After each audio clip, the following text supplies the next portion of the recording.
Assalamualaikum warahmatullahi wabarakatuh. Dalam video kali ini, saya akan mengajak kalian untuk berdiskusi tentang medan magnet. Apa itu medan magnet? Bagaimana sifat-sifat daripada medan magnet?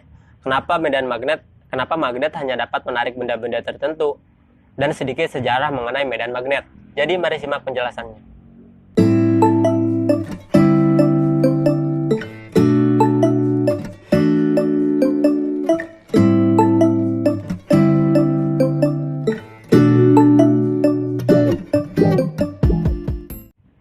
Yang pertama, apa itu medan magnet?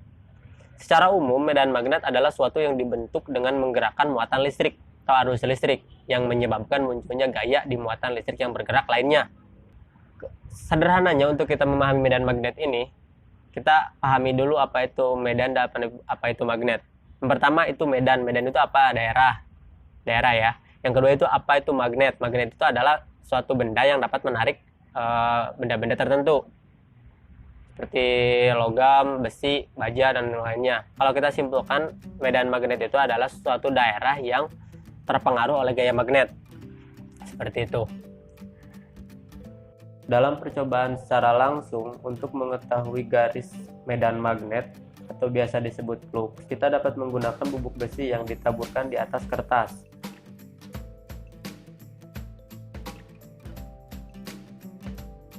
Selanjutnya, simpan satu buah batang magnet di tengah-tengah bubuk besi tersebut. Lalu hentakan meja yang menopang kertas dan bubuk besi tersebut secara berulang-ulang. Maka bubuk besi tersebut akan bergerak dan tertarik oleh magnet itu.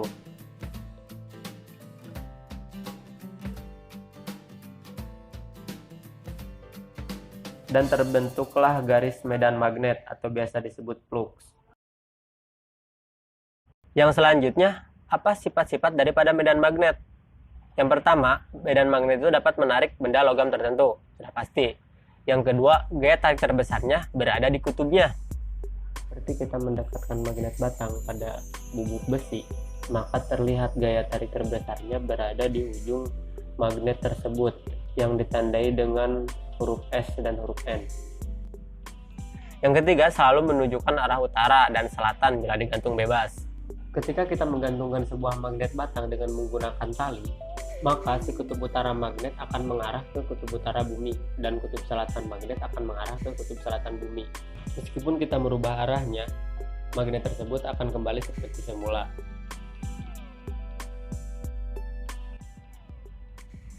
Yang keempat, memiliki dua kutub, yaitu kutub utara dan kutub selatan. Yang kelima, tarik-menarik bila tas sejenis dan tolak-menolak bila sejenis. Maksudnya apa sih?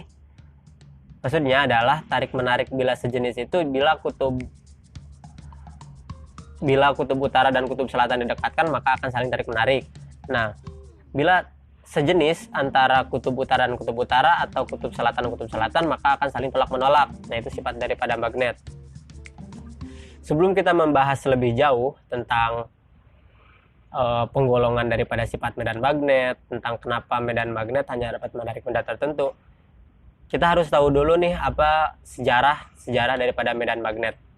Mungkin kalian juga penasaran, siapa sih penemu daripada medan magnet, kapan ditemukannya, dan di mana ditemukannya. Dari salah satu situs di media internet tentang di mana ditemukannya medan magnet dan siapa yang menemukannya. Di sana dijelaskan bahwa ada legenda yang paling populer yang mengenai ditemukannya medan magnet. Itu ditemukan oleh seorang penggembala tua dari daerah Ceretan yang bernama Magnes. Legenda mengatakan bahwa ia menemukan magnet ketika sedang menggembala dombanya. Berarti si Magnes ini adalah seorang penggembala yang berada di daerah Yunani yang disebut daerah Magnesia, sekitar 4.000 tahun yang lalu. Nah, jadi ceritanya si penggembala ini ketika sedang menggembala di daerah Magnesia ini, dia membuat tongkat dari besi atau logam semacamnya. Nah, tiba-tiba si tongkatnya itu menempel ke sebuah batu. Nah, itu awal sejarah daripada ditemukannya magnet. Tapi baru sampai sana itu belum nyampe ke pengembangan daripada magnet itu sendiri, belum dicari tahu apa itu batu itu sebenarnya apa kandungannya gitu. Baru pada tahun sekitar 1600-an, seorang yang bernama William Gilbert mendapat kemajuan dalam memahami daya tarik ini, daya tarik dari si batu ini. Si Gilbert inilah yang pertama kali menyadari bahwa bumi itu sebenarnya magnet raksasa dan magnet itu dapat dibuat gitu. Nah, itu sejarah singkat daripada medan magnet. Selanjutnya, setelah kita memahami sedikit tentang sejarah daripada medan magnet, daripada magnet itu sendiri, kita lanjut ke penggolongan magnet berdasarkan sifat magnetnya. Nah, yang pertama ada ferromagnetik.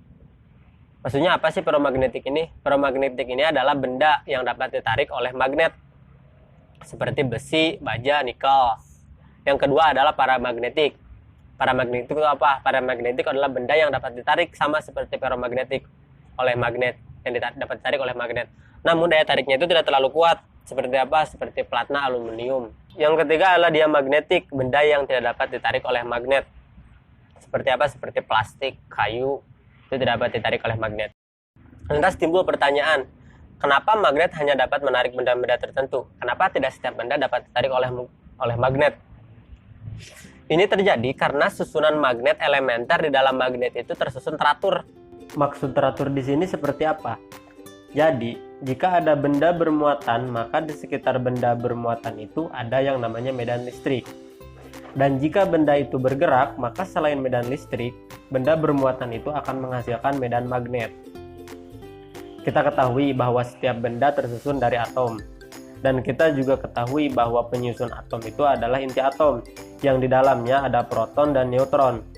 Dan juga ada elektron yang bergerak mengelilingi inti atom. Nah, sekarang kita perhatikan gerakan yang mengelilingi inti atom. Elektron adalah benda bermuatan, lebih tepatnya muatan negatif. Karena elektronnya bergerak, maka elektron ini akan menghasilkan medan magnet. Yang menurut kaidah tangan kanan, arahnya akan seperti ini.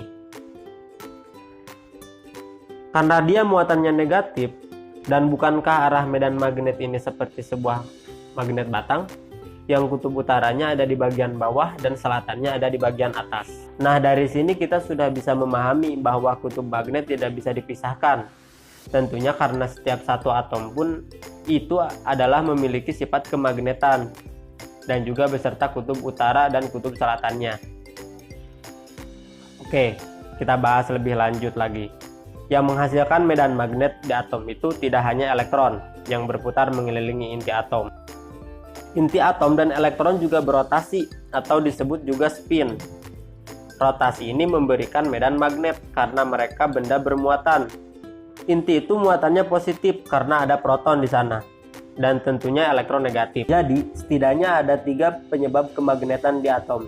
Yang pertama adalah rotasi dari inti atom, yang kedua gerakan elektron yang mengelilingi inti atom, dan rotasi dari elektron itu sendiri. Resultan atau jumlah dari ketiga medan magnet inilah yang kemudian menjadi magnet total sebuah atom. Nah, ini inti dari pembahasannya. Ketika sebuah atom memiliki sifat kemagnetan, lalu kenapa benda yang terdiri dari banyak atom tidak semuanya muncul sifat kemagnetannya? Ini adalah masalah arah medan magnet total dari keseluruhan magnet atom. Jika kecenderungan setiap atom mengarah ke arah yang sama, maka benda ini akan memiliki sifat kemagnetan. Semakin banyak magnet dari setiap atom yang searah, maka sifat kemagnetan benda yang akan semakin kuat.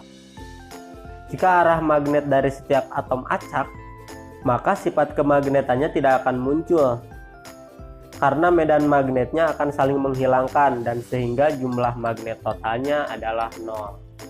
Nah, itu adalah alasan kenapa setiap benda tidak dapat ditarik oleh magnet. Kenapa hanya benda-benda tertentu yang dapat ditarik oleh magnet. Bila kita bisa membuat susunan magnet elementer teratur, maka kita bisa membuat magnet. Mungkin itu beberapa hal yang bisa saya jelaskan dalam video kali ini. Saya harap kalian bisa memahaminya tentang apa itu medan magnet yang sudah saya jelaskan, apa sifat-sifat dari medan magnet, penggolongan benda berdasarkan sifat medan magnetnya, dan kenapa medan magnet hanya dapat menarik benda-benda tertentu, dan sejarah sedikit tentang medan magnet. Demikian yang bisa saya sampaikan tentang medan magnet.